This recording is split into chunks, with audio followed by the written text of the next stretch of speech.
Bonjour, bienvenue pour ce nouvel unboxing de la figurine numéro 50 de la collection Marvel Eagle Moss issue des films, avec le personnage d'un elfe noir issu de Thor 2, le monde des ténèbres.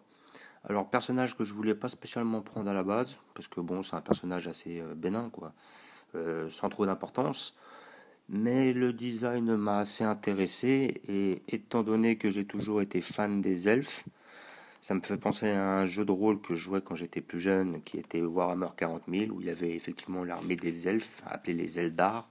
Et j'ai trouvé que le design s'en rapprochait, donc on va dire par pure nostalgie, je l'ai pris. Et aussi par achat compulsif, soyons corrects, soyons sincères. Donc, comme d'habitude, vous avez le fascicule avec l'explication de qui sont les elfes noirs.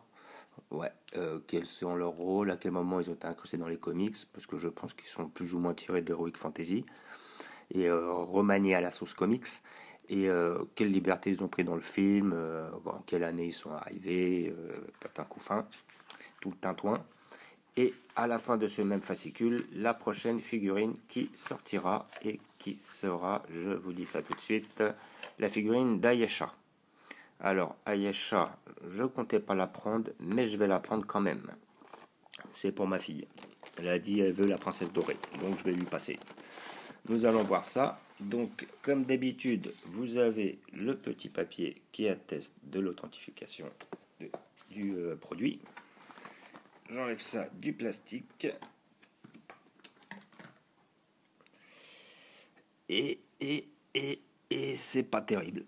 Ah, sincèrement, c'est pas terrible. Je trouve ça un peu grossier. Les peintures ne sont pas forcément bien réalisées. Il y a pas mal de couleurs sur le visage. Le design n'est pas hyper net comparé à que ce soit un Crossbone ou un Korat où vraiment là il s'était déchaîné. Là sur celle-là, je la trouve quand même assez basique. Elle est pas mal réalisée, mais elle est pas hyper bien, quoi. Faut dire ce qui est. Ouais, un petit peu de détail au niveau du dos. On a vraiment la sensation qu'ils sont bâclés au niveau des peintures, quoi. Ouais, bref, hein. Franchement, sincèrement, si j'avais vu un peu mieux, j'aurais peut-être pas pris. Celle-là, c'est pas celle sur laquelle je vais m'attarder dans la collection à regarder et passer du temps à la regarder, quoi. Elle est vraiment vite fait, quoi. Après, bon, pour les puristes, elle peut être intéressante, mais sinon, je la trouve pas superbe. Voilà.